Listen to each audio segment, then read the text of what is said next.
Jesus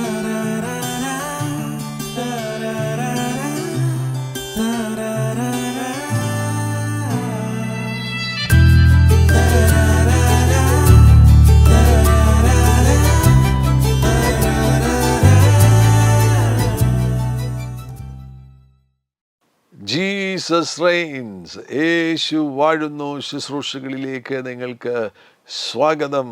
pastor Derek Prince.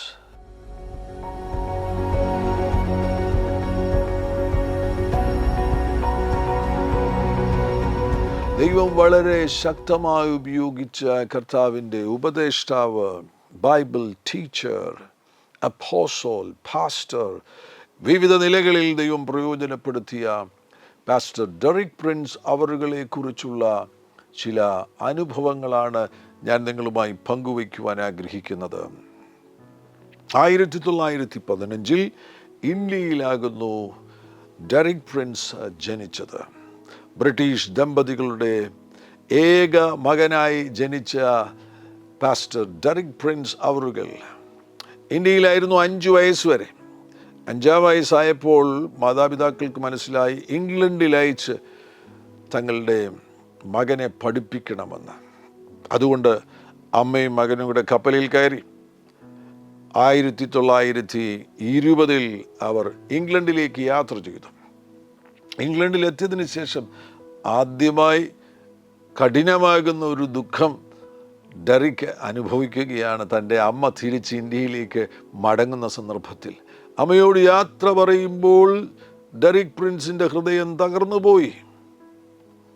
പിന്നീട് അമ്മയുടെ മാതാപിതാക്കളോടുകൂടെ തൻ്റെ ഗ്രാൻഡ് പേരൻസിൻ്റെ കൂടെ ആയിരുന്നു ഡെറിക് പ്രിൻസ് ആയിരുന്നത്. അവിടെ ഒരു അനുഭവം ജീവചരിത്രത്തിൽ രേഖപ്പെടുത്തിയിട്ടുണ്ട്. ഒരിക്കൽ ഗ്രാൻഡ് പേരൻസിൻ്റെ ഭവനത്തിൽ ഡെറിക് കളിച്ചുകൊണ്ടിരിക്കുമ്പോൾ പിന്നിൽ കാൽച്ചുവടുകൾ കേട്ടു. പെട്ടെന്ന് തനിക്ക് മനസ്സിലായി, മമ്മി മടങ്ങി വരികയാണ്, ഇന്ത്യയിൽ നിന്ന് മമ്മി മടങ്ങി വരുന്നു. വലിയ പ്രതീക്ഷയോടുകൂടെ തിരിഞ്ഞു നോക്കിയപ്പോൾ വീട്ടിൽ ജോലിയിൽ സഹായിക്കുന്ന മെയ്ഡാണ് നടന്നു വരുന്നത്. എത്ര ആഴമുള്ളതായിരുന്നു ആ വേദനകൾ എന്നതിൻ്റെ ഒരു ഉദാഹരണമാണ് ആ സംഭവം. ഡെറിക് പ്രിൻസ് ഗ്രാൻഡ് പേരൻസിൻ്റെ കൂടെ ആയിരുന്നതും ഒരു നിലയിൽ അനുഗ്രഹമായി തീർന്നു. കാരണം ഗ്രാൻഡ് മാ വളരെ പ്രാർത്ഥിക്കുന്ന ഒരു വനിതയായിരുന്നു. ഒരിക്കൽ ഡെറിക് വലിയമ്മച്ചിയുടെ മുറിയിലേക്ക് കടന്നു ചെല്ലുമ്പോൾ വലിയമ്മച്ചി മുഴങ്കാലിൽ ഇരുന്നു കൊണ്ട് പ്രാർത്ഥിക്കുകയാണ്. തൻ്റെ മുൻപിൽ ഒരു ബൈബിൾ തുറന്നു വച്ചിരിക്കുന്നു. ഡെറിക്കിന് അത് അത്ഭുതമായി. അമ്മച്ചിയോട് ചോദിച്ച് എന്താ ചെയ്യുന്നത്? അമ്മച്ചി പറഞ്ഞു, എല്ലാ ദിവസവും വൈകുന്നേരം 7 മണിക്ക് ഞാൻ യേശുവിനോടുകൂടെ സമയം ചിലവഴിക്കും. ഞാൻ നിനക്ക് വേണ്ടിയും പ്രാർത്ഥിക്കുന്നുണ്ട്. ആ വലിയമ്മച്ചിയുടെ പ്രാർത്ഥന ഡെറിക്കിൻ്റെ ജീവിതത്തിൽ വളരെയധികം സ്വാധീനിച്ചു എന്ന് നമുക്ക് ഉറപ്പിക്കുവാൻ കഴിയും. പിൽക്കാലത്ത് ഡെറിക് പ്രിൻസ് ഒരു അഭിഷക്തനായി തീർന്നതിൻ്റെ പിന്നിലെ ഒരു പ്രധാനപ്പെട്ട രഹസ്യം പാസ്റ്റർ ഡെറിക് പ്രിൻസ് തന്നെ ജീവചരിത്രത്തിൽ പറയുന്നുണ്ട്. എൻ്റെ വലിയമ്മച്ചിയുടെ പ്രാർത്ഥനയായിരുന്നു. ആ നാളുകളിൽ ഞാൻ വലിയമ്മച്ചിയോടുകൂടെ ആയിരുന്നപ്പോൾ അമ്മച്ചി ഏറ്റവും അധികം പ്രാർത്ഥിച്ചത് എനിക്ക് വേണ്ടിയാണ്. മാതാപിതാക്കൾ ശ്രദ്ധിക്കുക, ഗ്രാൻഡ് പേരൻസ് ശ്രദ്ധിക്കുക. നിങ്ങൾക്ക് നിങ്ങളുടെ മക്കൾക്കും കൊച്ചുമക്കൾക്കുമൊക്കെ കൊടുക്കുവാൻ കഴിയുന്ന ഏറ്റവും വലിയ സംഭാവന എന്ന് പറയുന്നത്, ഏറ്റവും വലിയ സമ്പത്തെന്ന് പറയുന്നത് പ്രാർത്ഥനയാണ്. അവർക്ക് വേണ്ടി പ്രാർത്ഥിക്കുക, അവരുടെ ഭാവിക്ക് വേണ്ടി പ്രാർത്ഥിക്കുക, അവരെല്ലാം യേശുവുമായി ബന്ധമുള്ളവരായി ജീവിക്കുവാൻ വേണ്ടി പ്രാർത്ഥിക്കുക. ഡെറിക് പ്രിൻസിൻ്റെ ജീവിതത്തിൽ യാഥാർത്ഥ്യമായി തീർന്ന ഒരു വചനമാണ് അപ്പോസ്തലപ്രവൃത്തി 13-ാമത്തെ അധ്യായം 47-ാമത്തെ വാക്യം.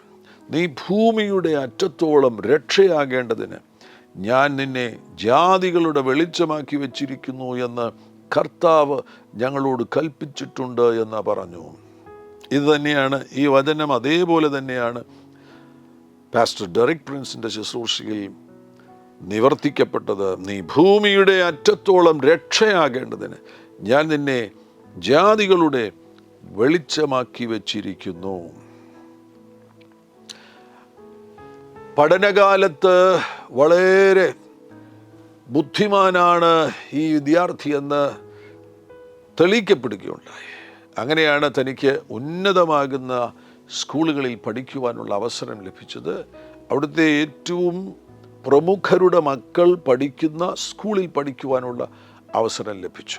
അതിനുശേഷം കോളേജ് വിദ്യാഭ്യാസത്തിലേക്ക് പ്രവേശിച്ചപ്പോൾ ഈറ്റൺ കോളേജ്, അന്നത്തെ കാലത്ത് അവിടുത്തെ പ്രധാനമന്ത്രിമാരെയും അതേപോലെയുള്ള ഉന്നതന്മാരെ സംഭാവന ചെയ്യുന്ന ഒരു സ്ഥാപനമായിരുന്നു ഈറ്റൺ കോളേജ്. ആ ഈറ്റൺ കോളേജിൽ പഠിച്ചു. ഈറ്റൺ കോളേജിൽ പഠിച്ചതിന് ശേഷമാണ് കേംബ്രിഡ്ജിൽ പഠിച്ചത്.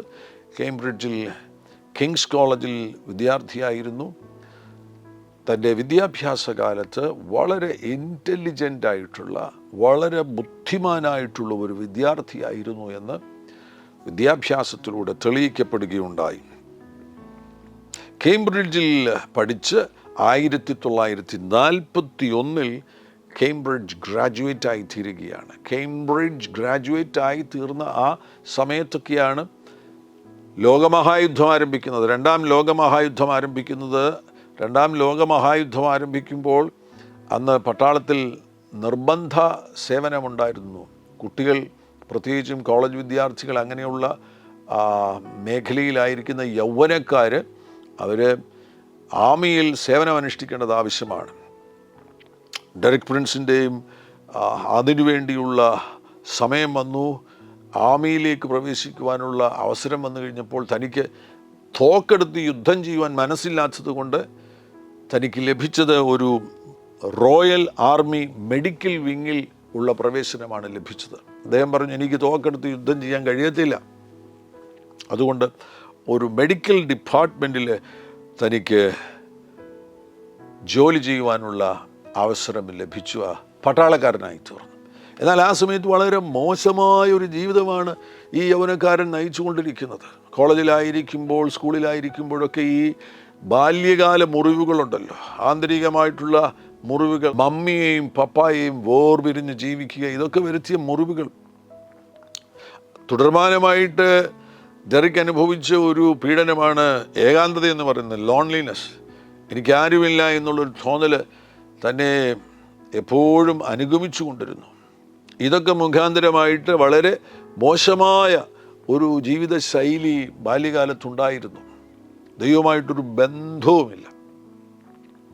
അങ്ങനെയായിരിക്കുമ്പോൾ പട്ടാളത്തിൽ പ്രവേശിച്ചതിന് ശേഷമായിട്ട് അദ്ദേഹത്തിന് ആ പട്ടാളത്തിൻ്റെ ട്രെയിനിങ്ങുമായി ബന്ധപ്പെട്ട്, ഈ യുദ്ധത്തിലേക്ക് തനിക്ക് പുറപ്പെടുന്നതിന് മുന്നമേ ട്രെയിനിങ്ങുമായി ബന്ധപ്പെട്ട് സ്കാർബ്രോ എന്ന് പറയുന്ന, യോർക്ക്ഷയറിലുള്ള സ്കാർബ്രോ എന്ന് പറയുന്ന സ്ഥലത്ത് വരികയുണ്ടായി.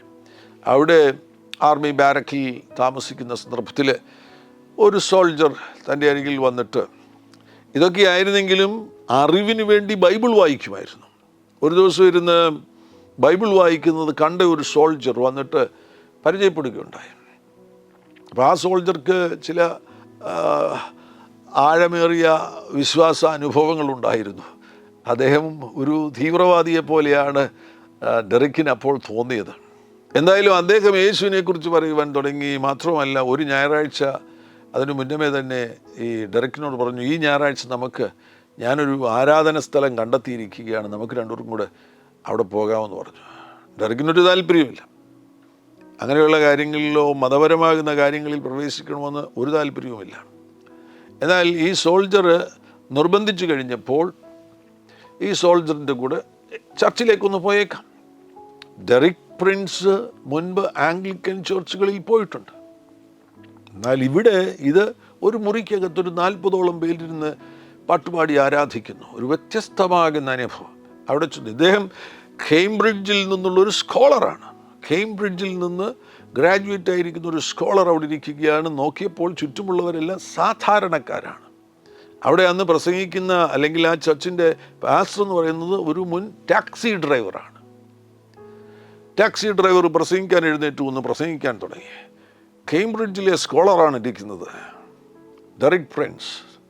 കേംബ്രിഡ്ജ് ഗ്രാജുവേറ്റ് ആയിരിക്കുന്ന ഒരു സ്കോളർ ഇരിക്കുകയാണ്. പക്ഷേ ടാക്സി ഡ്രൈവർ പ്രസംഗിക്കുമ്പോൾ തനിക്ക് തോന്നുകയാണ്, ഈ മനുഷ്യൻ ഉപയോഗിക്കുന്ന വാക്കുകളൊന്നും ഉയർന്ന നിലവാരത്തിലുള്ള വാക്കുകളോ അത്തരത്തിലുള്ള കാര്യങ്ങളോ ഒന്നുമല്ല പറയുന്നതെങ്കിലും ആ പ്രഭാഷണം മുഴുവൻ തന്നോടുള്ള സന്ദേശമാകുന്നു എന്ന് തൻ്റെ ഹൃദയത്തിലൊരു ബോധ്യമുണ്ടാകുകയാണ്. ഏറ്റവും അവസാനമായിട്ട് പാസ്റ്റർ പറഞ്ഞു, കണ്ണുകളടയ്ക്കാൻ നമുക്ക് പ്രാർത്ഥിക്കാം. അതിനുശേഷം പാസ്റ്റർ ഒരു ഓൾട്ടർ കോൾ നടത്തി. യേശുവുമായി ആഴമേറിയൊരു ബന്ധം ആഗ്രഹിക്കുന്നവർ കരങ്ങൾ ഉയർത്തുക എന്ന് ആവശ്യപ്പെടുമ്പോൾ ഡെറിക് പ്രിൻസിനറിയാം, ഞാൻ കൈ ഉയർത്തത്തില്ല, എനിക്കതിൻ്റെ ആവശ്യമില്ല എന്ന് ചിന്തിച്ചിരിക്കുന്നു. എന്നാൽ നോക്കിക്കഴിഞ്ഞപ്പോൾ കൈ അങ്ങ് ഉയർന്നു പോയി. അത് വളരെ വ്യക്തമാണ്. ഡെറിക് പ്രിൻസ് പറയുന്നു, ഞാൻ ഉയർത്തിയതല്ല, എൻ്റെ കൈ മറ്റാരോ ഉയർത്തിയതാണ്. അതാണ് തൻ്റെ ജീവിതത്തിലെ ആദ്യത്തെ ഒരാത്മീക അനുഭവം എന്ന് പറയുന്നത്.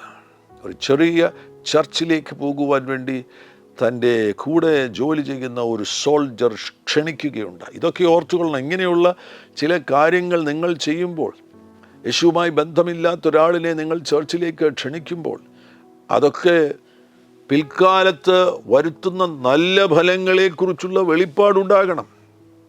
ആ സോൾജറാണ് ആരാണ്, അദ്ദേഹത്തിൻ്റെ പേര് പോലും ആ ജീവചരിത്രത്തിൽ എഴുതിയിട്ടില്ല.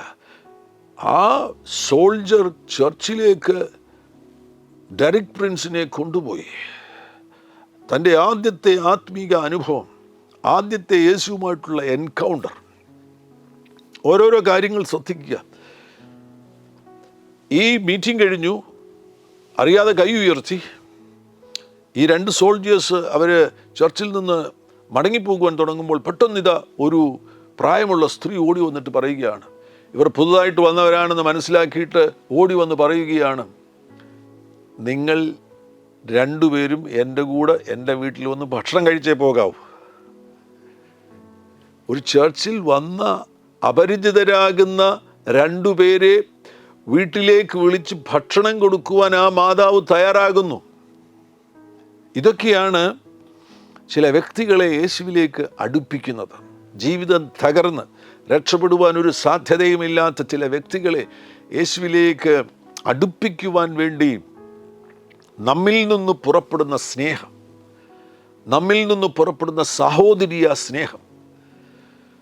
ഈ വലിയമ്മച്ചിയുടെ കൂടെ, ഈ പ്രായമുള്ള വനിതയുടെ കൂടെ ഇവർ പോകുകയുണ്ടായി. അവർ പോയി ഭക്ഷണം കഴിച്ചു. അവിടുന്ന് വീട്ടിൽ നിന്ന് ഇറങ്ങാൻ തുടങ്ങിയപ്പോൾ പെട്ടെന്ന് ആ വലിയമ്മച്ചി പറഞ്ഞു, ആ പ്രായമുള്ള വനിത പറഞ്ഞു, ഈ ചൊവ്വാഴ്ച ഇവിടെയുള്ള അസംബ്ലീസ് ഓഫ് ഗോഡ് ചേർച്ചിൽ ഒരു റിവൈവൽ മീറ്റിംഗ് ഉണ്ട്, നിങ്ങൾ രണ്ടുപേരും വരണം. ആ വീട്ടിൽ നിന്ന് ഭക്ഷണം കഴിച്ചതല്ലേ. അതിനുശേഷം ഇങ്ങനൊരു ഇൻവിറ്റേഷൻ നടത്തുമ്പോൾ വരാനൊക്കത്തില്ലെന്ന് പറയാൻ കഴിയുമോ? അവരിരുവരും സമ്മതിച്ചു, ഞങ്ങൾ വരാമെന്ന് സമ്മതിച്ചു. അങ്ങനെയാണ് മടങ്ങിപ്പോയത്. മടങ്ങിപ്പോയപ്പോൾ അന്നുണ്ടായ അനുഭവങ്ങളെല്ലാം ഡെറിക് പ്രിൻസ് വിശകലനങ്ങൾക്ക് വിധേയമാക്കി. തൻ്റെ ജീവിതത്തിൽ ഇതുവരെ ഇല്ലാത്ത ഒരു പ്രത്യേകമാകുന്ന, ഇതുവരെ അനുഭവിച്ചിട്ടില്ലാത്തൊരു പ്രത്യേകമാകുന്ന ഒരനുഭവമായിരുന്നു. തനിക്ക് ഹൃദയത്തിൽ ഒരു ചിന്തയുണ്ടായി, ചൊവ്വാഴ്ച ആ റിവൈവൽ മീറ്റിങ്ങിന് പോകണം. അങ്ങനെ ചൊവ്വാഴ്ച റിവൈവൽ മീറ്റിങ്ങിന് പോയി. അത് മറ്റൊരു സ്പർശനമായിരുന്നു. ഈ രണ്ടാമത്തെ മീറ്റിങ്ങിൽ കൂടെ പോയപ്പോൾ തനിക്കൊരു വലിയ കാര്യം മനസ്സിലായി.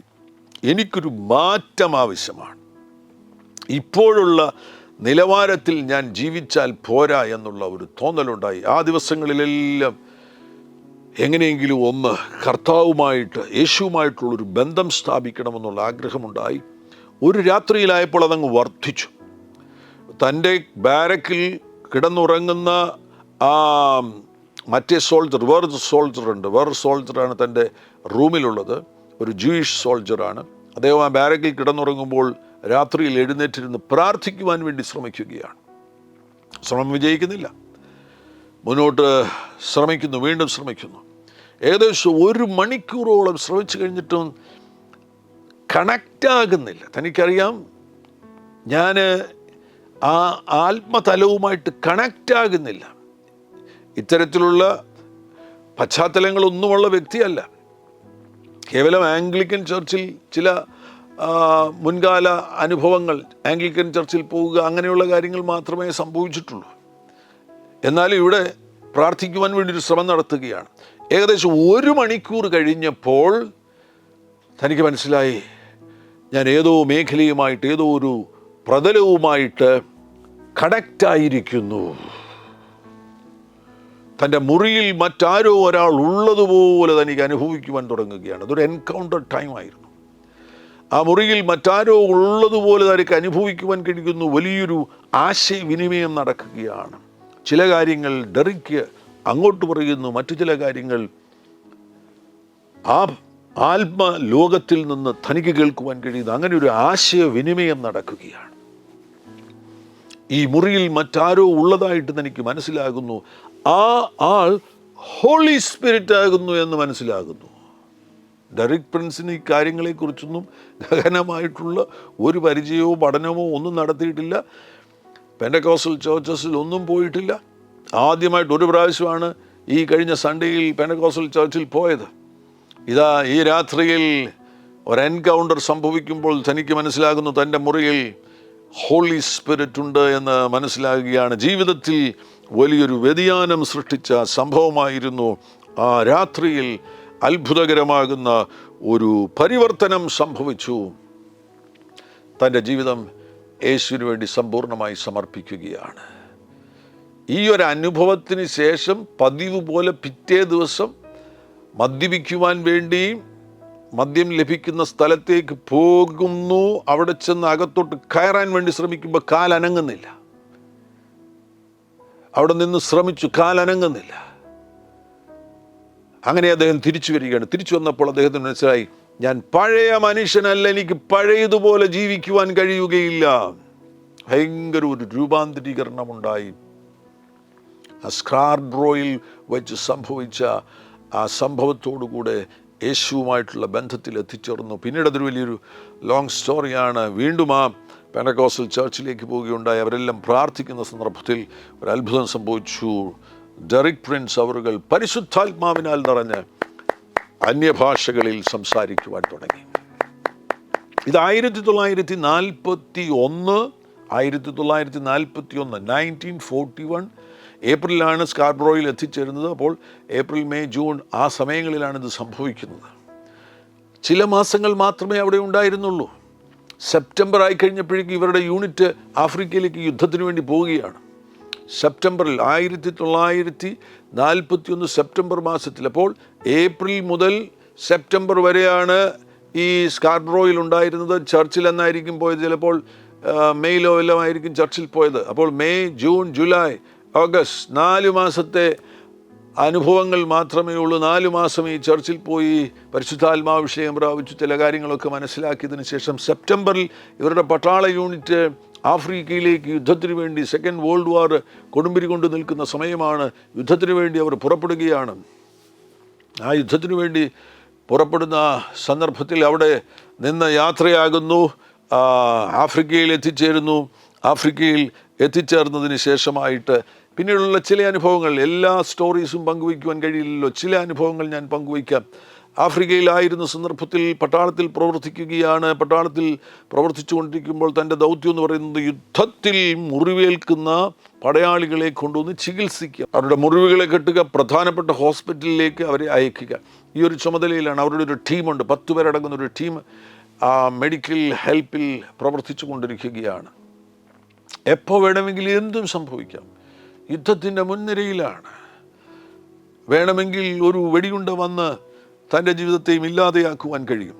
അല്ലെങ്കിൽ ഒരു മൈനിൽ ചവിട്ടാം, നടന്നു പോകുമ്പോൾ ഒരു മൈനിൽ ചവിട്ടാം. അല്ലെങ്കിൽ അവരുടെ വാഹനത്തിനെതിരെ ഒരു ബോംബ് വന്നു വീഴുവാനുള്ള സാധ്യതയുണ്ട്. ഇങ്ങനെയുള്ള പ്രതിസന്ധിയുടെ നടുവിൽ തന്നെ നിർത്തിയ ഒരു കാര്യമെന്ന് പറയുന്നത് പ്രാർത്ഥിക്കുവാൻ, അന്യഭാഷയിൽ പ്രാർത്ഥിക്കുവാൻ പരിശുദ്ധാത്മാവ് കൊടുത്ത ആ ശക്തി തന്നെ നിലനിർത്തി. എല്ലാ ആഴ്ചയിലും ബുധനാഴ്ച ഉപവസിക്കുവാൻ തീരുമാനിച്ചു.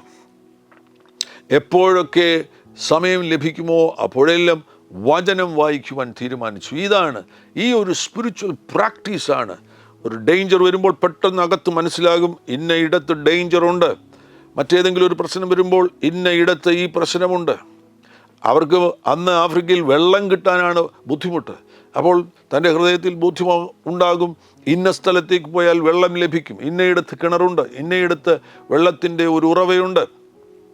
ഇങ്ങനെ പരിശുദ്ധാത്മാവിൽ ജീവിക്കുവാൻ തക്കവണ്ണം മരുഭൂമിയിൽ വെച്ച്, ആഫ്രിക്കയിൽ വെച്ച് യുദ്ധസമയത്ത് തനിക്ക് പരിശുദ്ധാത്മാവ് പരിശീലനം കൊടുക്കുകയാണ്.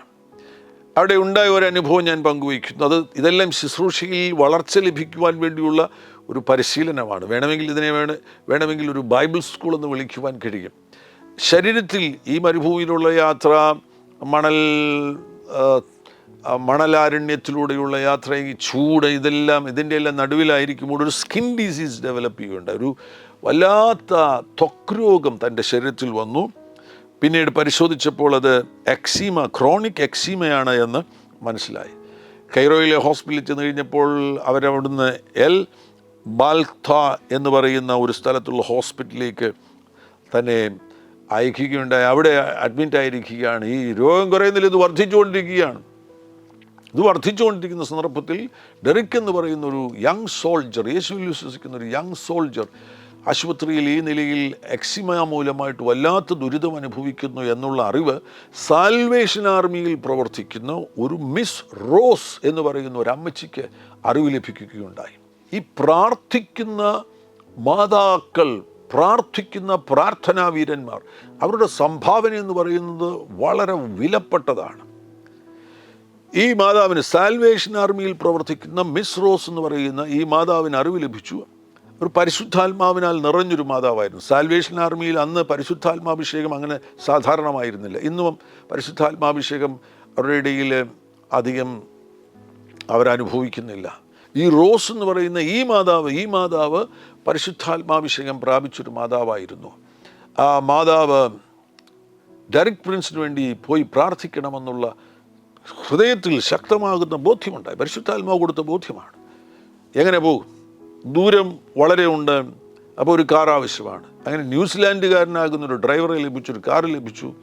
തൻ്റെ കൂടെ പോകുവാൻ വേണ്ടി ഒക്ലഹോമയിൽ നിന്നുള്ള മറ്റൊരു സുവിശേഷകയെ ലഭിച്ചു. അങ്ങനെ ഇവർ 3 പേരും കൂടെ ഈ എൽ ബാൽത്തിയ എന്ന് പറയുന്ന സ്ഥലത്ത് എത്തി, ഈ ഹോസ്പിറ്റലിലെത്തി ഡെറിക് പ്രിൻസിൻ്റെ അരികിൽ വരികയാണ്. ഡെറിക് പ്രിൻസിനോട് പറഞ്ഞു, ഞങ്ങൾ നിങ്ങൾക്ക് വേണ്ടി പ്രാർത്ഥിക്കാൻ വന്നതാണ്, പരിശുദ്ധാത്മാവ് ഞങ്ങളെ അയച്ചതാണ്, നിങ്ങളുടെ മേലൊരു വലിയ വിടുതൽ സംഭവിക്കാൻ പോകുന്നു. അങ്ങനെ ഇവർ 4 പേരും കൂടെ പ്രാർത്ഥിക്കാൻ തുടങ്ങി. 4 പേരും കൂടെ പ്രാർത്ഥിക്കാൻ തുടങ്ങിയപ്പോൾ പരിശുദ്ധാത്മാവിൽ പ്രാർത്ഥിക്കാൻ തുടങ്ങി, അന്യഭാഷയിൽ പ്രാർത്ഥിക്കാൻ തുടങ്ങി. ശക്തമായിട്ട് ഈ റോസമ്മച്ചി ഭയങ്കരമായിട്ട് അന്യഭാഷയിൽ പ്രാർത്ഥിക്കാൻ തുടങ്ങി. ഈ ഓക്ലഹോമയിൽ നിന്ന് വന്ന സ്ത്രീ, ഇവർ പ്രാർത്ഥിക്കുന്നതിന് മുമ്പ് ഡെറിക് പ്രിൻസുമായി സംസാരിക്കുമ്പോൾ ഓക്ലഹോമയിലെ ഇംഗ്ലീഷിൻ്റെ ആ ആക്സെൻറ്റ് ഡെറിക് പ്രിൻസിന് സത്യത്തിൽ മനസ്സിലാകുന്നില്ലായിരുന്നു. അവർ പറയുന്നൊന്നും മനസ്സിലായില്ല. അങ്ങനെയാണ് അവർ ഒരുമിച്ചിരുന്ന് പ്രാർത്ഥിക്കാൻ തുടങ്ങിയപ്പോൾ ഈ ഓക്ലഹോമയിൽ നിന്നുള്ള സ്ത്രീ അന്യഭാഷ പറയാൻ തുടങ്ങി. അന്യഭാഷ പറഞ്ഞു. ഒരു ഘട്ടം കഴിഞ്ഞപ്പോൾ റോസമ്മച്ചി അന്യഭാഷ പറയുന്നത് അവസാനിപ്പിച്ചു, ഡെറിക് പ്രിൻസ് അന്യഭാഷ പറയുന്നത് അവസാനിപ്പിച്ചു. പക്ഷേ ഈ ഓക്ലഹോമയിൽ നിന്ന് വന്ന ആ യുവതി അന്യഭാഷ പറഞ്ഞുകൊണ്ടിരിക്കുകയാണ്. ആ അന്യഭാഷ പറയുമ്പോൾ പെട്ടെന്ന് ഡെറിക് പ്രിൻസ് അവർക്ക് ഇൻ്റർപ്രിട്ടേഷൻ ലഭിക്കുന്നു. അദ്ദേഹത്തിന് ഈ ഓക്ലഹോമയിലെ സ്ത്രീ പറയുന്ന അന്യഭാഷയുടെ അർത്ഥം മനസ്സിലാക്കുകയാണ്.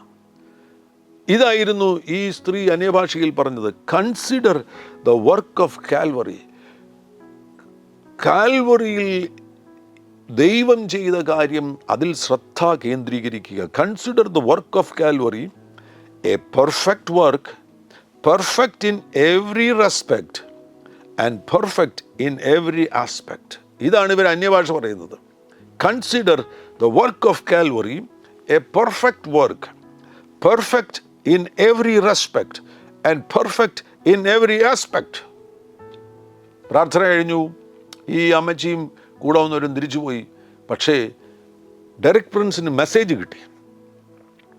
തൻ്റെ ഈ കിടക്കയിൽ യേശു തന്നോട് സംസാരിക്കുകയാണ്. Consider the work of Calvary a perfect work, perfect in every respect and perfect in every aspect. വാ, അദ്ദേഹത്തിന് മനസ്സിലായി യേശുവാണ് തന്നെ സൗഖ്യമാക്കേണ്ടത്. അതിൻ്റെ സാധ്യത എന്ന് പറയുന്നത് കാൽവറി ക്രൂശാകുന്നു. കാൽവറി ക്രൂശിൽ യേശു എനിക്ക് വേണ്ടി യാഗമായി തീർന്നപ്പോൾ എൻ്റെ പാപങ്ങൾ മാത്രമല്ല വഹിച്ചത്, എൻ്റെ സകല രോഗങ്ങളും വഹിച്ചു.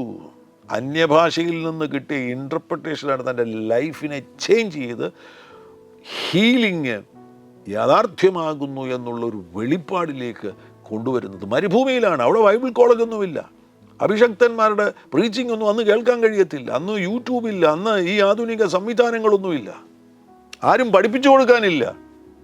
ഇതാ പരിശുദ്ധാത്മാവ് തൻ്റെ അധ്യാപകനായിട്ട് പരിശുദ്ധാത്മാവ് പഠിപ്പിക്കുകയാണ്.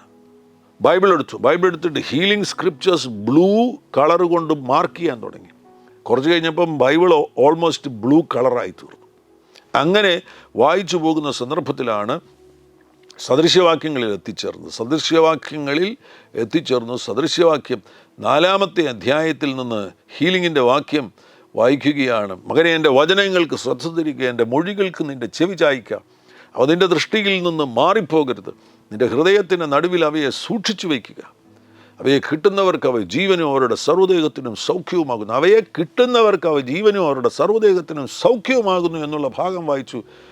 മാർജിനിൽ നോക്കിയപ്പോൾ ആ സൗഖ്യത്തിന് ഒറിജിനൽ ഭാഷയിൽ മെഡിസിൻ എന്ന വാക്ക് ഉപയോഗിച്ചിരിക്കുകയാണ്. ഒരു നടുക്കുന്ന വെളിപ്പാടായിരുന്നു. ദൈവത്തിൻ്റെ വചനം മരുന്നാണോ?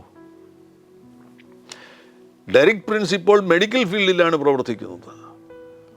മുറിവേൽക്കപ്പെടുന്ന പടയാളികളെ ശുശ്രൂഷിക്കുന്ന ആ പ്രത്യേക ഡിപ്പാർട്ട്മെൻറ്റിൽ പ്രവർത്തിക്കുന്ന ഡെറിക് പ്രിൻസിന് മരുന്ന് എങ്ങനെയാണ് ഉപയോഗിക്കേണ്ടത് എന്നറിയാം. അദ്ദേഹത്തിന് മനസ്സിലായി, വചനം മരുന്നാണോ? അങ്ങനെയെങ്കിൽ ഇന്നു മുതൽ ഞാൻ ആ മരുന്ന് കഴിക്കാൻ പോവുകയാണ്. രാവിലെ ഭക്ഷണത്തിന് ശേഷം വചനം മരുന്നായിട്ട് കഴിക്കുന്നു, ഉച്ചയ്ക്ക് ഭക്ഷണത്തിന് ശേഷം വചനം മരുന്നായി കഴിക്കുന്നു, രാത്രിയിൽ ഭക്ഷണത്തിന് ശേഷം വചനം മരുന്നായിട്ട് കഴിക്കുന്നു. മരുന്ന് കഴിക്കാൻ തുടങ്ങി, വചനം കഴിക്കാൻ തുടങ്ങി. നിങ്ങൾക്കറിയാമോ, ചില ദിവസങ്ങൾ കഴിഞ്ഞപ്പോൾ ഡോക്ടർ വന്ന് പറഞ്ഞു, അത്ഭുതകരം, നിങ്ങൾക്ക് യാതൊരു മാറ്റവും ഇതുവരെ കണ്ടില്ല, പക്ഷേ ഇപ്പോൾ നിങ്ങൾ ഈ രോഗത്തിൽ നിന്ന് പുറത്തു വരികയാണ്. ചില ദിവസങ്ങൾക്കുള്ളിൽ ആ ആശുപത്രിയിൽ നിന്ന് തന്നെ ഡിസ്ചാർജ് ചെയ്തു. ആ രോഗസ്വാധീനത്തിൽ നിന്ന് ഡെറിക് പ്രിൻസ് സ്വതന്ത്രനായി. തുടർന്നുള്ള നീണ്ട അനുഭവങ്ങൾ പറഞ്ഞാൽ തീരുകയില്ല. ആ ജീവചരിത്രത്തിൽ രേഖപ്പെടുത്തിയിരിക്കുന്നു. വരുന്ന ദിവസങ്ങളിൽ എപ്പോഴെങ്കിലും സമയം കിട്ടുമ്പോൾ ഞാൻ കൂടുതൽ വിശദീകരിക്കുന്നതാണ്. ഇന്ന് പകൽ ഈ ശബ്ദം കേൾക്കുന്ന ആരുടെയെങ്കിലും ജീവിതത്തിൽ ചില പ്രത്യേക തീരുമാനങ്ങൾ എടുക്കുവാനുണ്ട് എങ്കിൽ, യേശുവുമായിട്ടുള്ള ബന്ധം, അടുത്ത ബന്ധമില്ലാതെ നിങ്ങൾ ജീവിക്കുകയാണെങ്കിൽ, ഡെറിക് പ്രിൻസ് എന്ന് പറയുന്ന ഒരു യൗവനക്കാരനിലുണ്ടായ മാറ്റങ്ങളുടെ പരിണിത ഫലമായിട്ട് ലോകത്തിലെ മില്യൺസ് ഓഫ് ആളുകൾ അനുഗ്രഹിക്കപ്പെടുകയുണ്ടായി. അതേപോലെ നിങ്ങളിലും ഒരു മാറ്റം കൊണ്ടുവരുവാൻ പരിശുദ്ധാത്മാവ് ആഗ്രഹിക്കുകയാണ്. ജീവിതത്തെ സമ്പൂർണ്ണമായി യേശുവിന് വേണ്ടി സമർപ്പിക്കുക. പരിശുദ്ധ പിതാവേ, യേശുവിൻ നാമത്തിൽ അങ്ങയുടെ ജനത്തിനു വേണ്ടി പ്രാർത്ഥിക്കുന്നു. ഈ ശബ്ദം കേൾക്കുന്നവർ, യേശു ക്രിസ്തുവുമായി ബന്ധമില്ലാത്തവർ ഇപ്പോൾ തന്നെ യേശുവിന് വേണ്ടി തങ്ങളുടെ ജീവിതത്തെ സമർപ്പിക്കട്ടെ. അത്ഭുതകരമാകുന്നൊരു പരിവർത്തനത്തെ കർത്താവരുടെ ജീവിതത്തിലേക്ക് കൊണ്ടുവരണമേ. പരിശുദ്ധാത്മാവരെ തൊടണമേ, പരിശുദ്ധാത്മാവരെ തൊടണമേ, പരിശുദ്ധാത്മാവരെ രൂപാന്തരപ്പെടുത്തണമേ. ജീവിതത്തിലാകമാനം ഒരു മാറ്റം സംഭവിക്കട്ടെ. അത്ഭുതങ്ങൾ അങ്ങ് ചെയ്യുന്നതിനായി സ്തോത്രം. യേശുവിനെ രക്ഷകനും കർത്താവുമായി സ്വീകരിച്ചിട്ടില്ലാത്തവർ ഇപ്പോൾ തന്നെ യേശുവിനെ രക്ഷകനും കർത്താവുമായിട്ട് സ്വീകരിക്കട്ടെ. മഹാത്ഭുതങ്ങൾ അങ്ങ് ചെയ്യണമേ. മാത്രമല്ല കർത്താവെ, ശാരീരിക രോഗങ്ങൾ അനുഭവിക്കുന്നവർ, ഇന്ന് ഞങ്ങൾ എക്സിമയെക്കുറിച്ച് പറയുകയുണ്ടായി. സ്കിൻ ഡിസീസുമായി ബന്ധപ്പെട്ട് അത്തരത്തിലുള്ള രോഗം അനുഭവിക്കുന്നവരുണ്ടെങ്കിൽ ഈ നിമിഷത്തിൽ തന്നെ അവർ സൗഖ്യമായി തീരട്ടെ. ആ രോഗബാധകൾ അവരെ വിട്ടുപോകട്ടെ. ആ വല്ലാത്ത സ്കിൻ ഡിസീസ് ഇപ്പോൾ യേശു ക്രിസ്തുവിൻ നാമത്തിൽ സൗഖ്യമാകട്ടെ. ഇപ്പോൾ യേശു ക്രിസ്തുവിൻ നാമത്തിൽ സൗഖ്യമാകട്ടെ. സ്കിൻ ഡിസീസുകൾ യേശു ക്രിസ്തുവിൻ നാമത്തിൽ സൗഖ്യമാകട്ടെ. ഹല്ലേലൂയ. Thank you Lord Jesus. ഹല്ലേലൂയ. മഹാത്ഭുതങ്ങൾ അങ്ങ് ചെയ്യുന്നതിനായി സ്തോത്രം ചെയ്യുന്നു. സാമ്പത്തിക മേഖലയിൽ ബുദ്ധിമുട്ട് അനുഭവിക്കുന്നവരെ ഉദ്ധരിക്കണമേ. അത്ഭുതങ്ങൾ ചെയ്യണം യേശു ക്രിസ്തുവിൻ നാമത്തിൽ തന്നെ. ആമേൻ, ആമേൻ, ഹല്ലേലൂയ. ഈ പ്രക്ഷേപണം നിങ്ങൾ തീർച്ചയായിട്ടും മറ്റുള്ളവരുമായിട്ട് പങ്കുവയ്ക്കണം. മാത്രമല്ല, ഈ ചാനൽ ഇതുവരെ നിങ്ങൾ സബ്സ്ക്രൈബ് ചെയ്തിട്ടില്ലെങ്കിൽ ദയവായി സബ്സ്ക്രൈബ് ചെയ്യുക. കർത്താവാകുന്ന യേശു നിങ്ങളുടെ കൂടെയിരിക്കും. God bless you. ആമേൻ.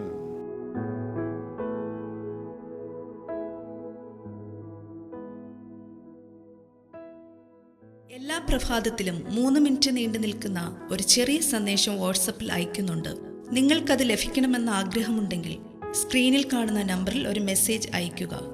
ഞങ്ങളുടെ ഓൺലൈൻ റേഡിയോ ആയ ജീസസ് റെയിൻസ് റേഡിയോയുടെ ആപ്പ് ഇതുവരെയും ഡൗൺലോഡ് ചെയ്തിട്ടില്ല എങ്കിൽ പ്ലേ സ്റ്റോറിലും ആപ്പ് സ്റ്റോറിലും ലഭ്യമാണ്. ജീസസ് റെയിൻസ് റേഡിയോ എന്ന് ടൈപ്പ് ചെയ്ത ശേഷം സെർച്ച് ചെയ്യുക. ആപ്പ് നിങ്ങൾ ഇപ്പോൾ തന്നെ ഡൗൺലോഡ് ചെയ്താലും. എല്ലാ പ്രഭാതത്തിലും 4 മണിക്ക് ടങ്സ് പ്രെയർ ഉണ്ടായിരിക്കുന്നതാണ്. നിങ്ങളുടെ ആത്മീയ വർധനവിനായി ദയവായി സൂമിൽ ജോയിൻ ചെയ്താലും. മീറ്റിംഗ് ID സ്ക്രീനിൽ നിങ്ങൾക്ക് ലഭ്യമാണ്. അതോടൊപ്പം തന്നെ എല്ലാ ബുധനാഴ്ചയും രാത്രി 10 മുതൽ 1 മണി വരെ നൈറ്റ് പ്രെയർ ഉണ്ടായിരിക്കുന്നതാണ്. നമുക്ക് ഒരുമിച്ച് രാജ്യങ്ങൾക്ക് വേണ്ടി പ്രാർത്ഥിക്കാം. ദയവായി സൂമിൽ ജോയിൻ ചെയ്താലും. ഈ യൂട്യൂബ് ചാനൽ നിങ്ങൾ ഇതുവരെയും സബ്സ്ക്രൈബ് ചെയ്തിട്ടില്ല എങ്കിൽ ഇപ്പോൾ തന്നെ സബ്സ്ക്രൈബ് ചെയ്യുക. ശേഷം ബെൽ ബട്ടൺ അമർത്താൻ മറക്കല്ലേ. ഈ സന്ദേശം മറ്റുള്ളവരിലേക്ക് അനുഗ്രഹമാകാൻ ഷെയർ ചെയ്താലും. കർത്താവ് നിങ്ങളെ ധാരാളമായി അനുഗ്രഹിക്കട്ടെ.